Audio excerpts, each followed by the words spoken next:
Hi everyone, welcome back again to Spiritual Growth Tarot. I'm Denise, and today I'm using the Marchetti Tarot by Ciro Marchetti. Comes in a really cool box if you like his artwork, and the edges are beautifully gilded. I go through different moods where I really like it and I don't like it, so yeah. But that's just me. Most people love his artwork. Okay, so this is how I'm allowing for reversals, especially when they're big cards. And this reading will be for Thursday, June 3rd. Come on. Well, there we go. And as always, I'm looking for a message to help heal our souls so that the pure spirit with all of our divine rays can shine through freely, without any emotional reactions and without demands and without all the things that, well, all of us humans do. The human predicament, right? Okay. So, never judge yourself harshly, ever. So, 3 cards for the day. So we have, what do I have here? Yeah, the 9 of Wands. But it came through reversed. So I'll hold the image up so you can see it better. Oops, might be nice if I get it centered. Okay, so this is our theme, which is the 3 of Wands. And then we have the Queen of Coins. So like Queen of Pentacles, Queen of Discs, whatever you prefer. So for the theme, let me hold it up more closely. 3 of Wands. Yeah, it's... I love the artwork where he has an older person here, because it usually does take quite a bit of maturity, whether you're young or old. But then again, younger people are so intelligent nowadays that we can't really put an age on it. But traditionally, it is like an older person who, following the second. The 2 of Wands, where we're wanting to put ourselves out into the world.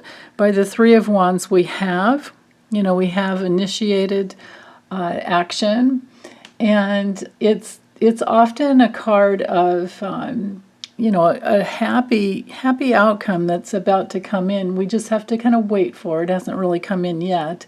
That happens at the 4 of Wands. But you can see, there's the ship there. So the ship is sailed. We're off to, expanding something that we really want to put out there. We really want to happen. And usually success is guaranteed, but not always. And especially with these cards. So this, to me, the message I think today on the spiritual level has to do with, we can put things out into the world. That's the theme. We work to manifest whatever it is we're trying to bring in. And, we can sow the seeds, and then we need to water the plant, and we need to make sure it gets sunlight. And if weeds come up, we need to, pull the weeds out around it. That's how we tend to the manifestation process. Now, if there's something in the way, like let's pretend you're here and you want to get here, you just want to look at what's all, what could be in the way if you don't have it yet. Sometimes it's just patience. Sometimes you just have to remember, like the way the laws of nature work on Earth. See, that's the thing. Here's the thing. As spiritual beings, we have some memory. We have spiritual memory in our bodies and our souls that remembers being in a realm, because it's a realm that we hail from, it's a realm we come from, And that realm, in that purest level, the highest levels of that realm, as soon as you think and feel wanting to have something, you're there. You have it. So we have spiritual memory that remembers, like Shazam, there you are. But on Earth, it doesn't work that way. And then what happens is that we have this unconscious place in us, and we all have it. And I don't care what what part of the planet geographically you live in. This is part of a mass consciousness where all of us are learning to stop judging ourselves as bad or wrong just because it takes time to get what we want. And just because we might have obstacle after obstacle in the way. And this is especially true when we've just had this eclipse where eclipses do tend to flip the energy, but then, you still have to do the work to get to the other side. It's not instantaneous. It can be, but it's not always. So we just have to, we can see here, he's watching. Grab a chopstick, would be better. He's like watching and waiting, and he's tending to the ships that he has sailed, right? But sometimes there's a storm, and you don't know if the ship will even make it. So there's, there's just, and if it doesn't make it, so here's the main message I want you to hear. If your ship that you've put out to sail doesn't make it back, it's not your fault. Unless there was some major, unless you're a crooked politician and this is your lesson, that can happen.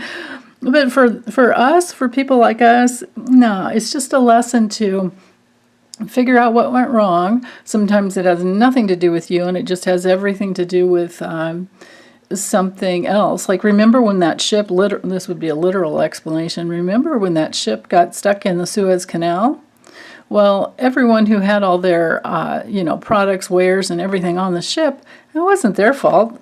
There was just something happened. It's just that, life happens. So it's important to not judge ourselves harshly, not beat ourselves up. And I say that because we have I say that because it's spiritual law that we're, not to judge ourselves harshly. And if other people do, without good reason. I mean, when we've done something, like let's say a dirty politician has done something illegal, then yeah, they should be judged before a court of law and there should be justice. But for us, if other people in our lives are judging us harshly, that's never about us, and that's not our fault. That's on them. They're coming from their own judgment against themselves, and there's a lot of self-hatred out there. So, be careful about what you, take back home to yourself from what maybe other people have put out there. So let's look at the Nine of Wands straight up, just so that you can get the card there. Sag. It's definitely Sag energy. It's usually the wounded warrior. It's the defense that's around that you've created to protect yourself. Because remember, this card follows the Eight of Wands, where there's a lot of energy coming in all at once. And so this is the wall of protection. But when it comes through, and it's usually a very trustworthy person. When it comes through reversed, sometimes that can bring in that element of feeling exhausted and overly defended, and other times is that you just don't have any fight left. And that's okay, especially if it's like you've put yourself out there, you've done all you could. If you're exhausted, take care of yourself. Rest. Take good care of yourself. Because with the Queen of Coins here, she knows self-care. Very, very well, very deeply. It always cracks me up to see where he puts his initials. Ciro Marchetti always puts the, there's the M there. Always puts his initials somewhere in the artwork. It's like where's Waldo? So, but anyway, with the Queen of Coins, Queen of Pentacles, Queen of Discs, Queen of Materials, whatever you want to call it. Just remember, it's, of course, because we're in the suit of Pentacles, coins, all that.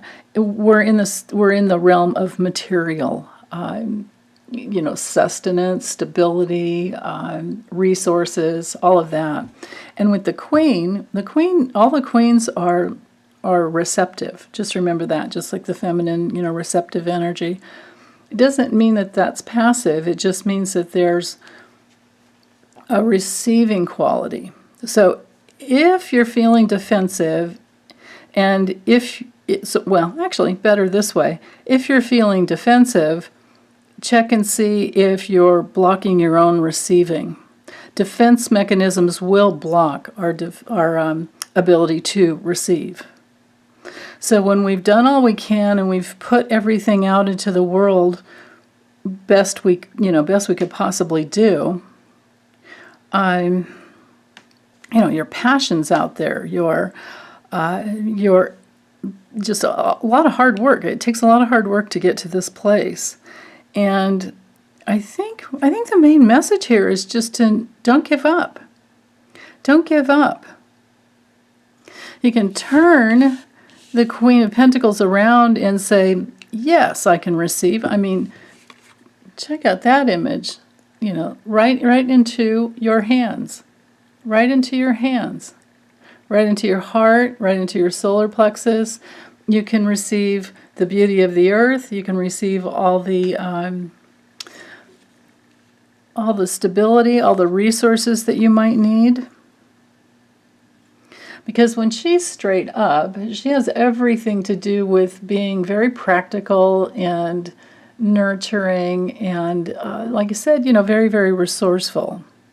So because it did come through reversed, that's where we do have to be careful about worrying too much, or, like I said, neglecting our own self-care.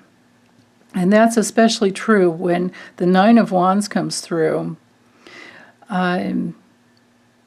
Because, that is usually a card of absolute exhaustion. Now, we can exhaust ourselves by worrying. So, I think one of the major messages to take home, well, actually, let me use, let's use, instead of the Spirit Animal Oracle, I got this new deck. Let's try it out and see if we can get a little bit more here, because it feels to me like it's just a good day for self-care, but the message is it's always a good day for self-care if you're exhausted. And then the deeper message around that is to not allow yourself to get exhausted in the future. Those are lessons. Those are lessons in movement. This card has a lot of movement to it. So if you're exhausted because of all the movement, you really need the self-care. That would be a very, very simple message. But anyway, I'm sorry, I forgot to say, this is Colette Baron Reed's Shaman's Dream Oracle. It's a little different than that one.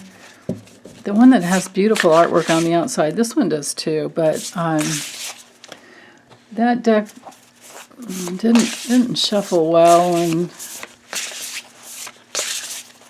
cards were a little hard to read sometimes. Like, what was she trying to teach us with that card? So let's see, what else? What else? Yeah, these don't even totally slide. They're not bad, but they'll probably get better. Okay. Yeah. Radical acceptance. So that would be accepting our body, accepting what is. And yeah, ancestral wisdom does teach us to learn. Well, she has it titled The Lay of the Land, but I think with the tarot cards that we received, I think that it has more to do with the lay of the land in our physical bodies. Unless it has to do with navigating, like the Three of Wands. Ah, yeah, the crossing. Okay, so absolutely, the day. I think the message is exactly what I got before with the tarot. The simple message is that it's an initiation to get into that place of self-care. It has to do with accepting your body as it is now, and it doesn't have anything to do with how perfect it should be or how strong it should be. It's the way it is now. My friend over at Foolish Tarot, she's I don't think she power lifts anymore, but she was pretty much a champion power lifter. And she does a lot of videos on chronic pain. So check her out if you haven't already. And she's got a great sense of humor. She's just so funny. But she teaches that when it came to weightlifting, that the strength is created during the periods of rest. So, that's really important to remember. That rest, when we rest, we integrate. So whether it's, deep soul work that we're doing, or gardening, or, cleaning and stuff like that. I mean, whatever we're doing to take care of our own physical lives and take care of our bodies, when we're resting, there's still a lot going on, which is what I think the Queen of Coins reversed can bring in. That when we're, in our down times, we really are resting. And the initiation here has to do with that wisdom, like knowing that that's how our physical bodies work. You have to remember our ancestors didn't have computers, TV, video, YouTube, didn't have electronics. And they might have, I would think, they were probably much more deeply connected to the wisdom of their bodies, honestly. But we can have that too. We can literally have it all. So I think, again, the simple message is to accept our bodies wherever they are. Know that your body has its own beautiful wisdom, and that it's often an initiation in your body that helps you to integrate and become more and more whole. So, okay, well, that's all I have for today. Thanks, you guys. Take good care. Bye.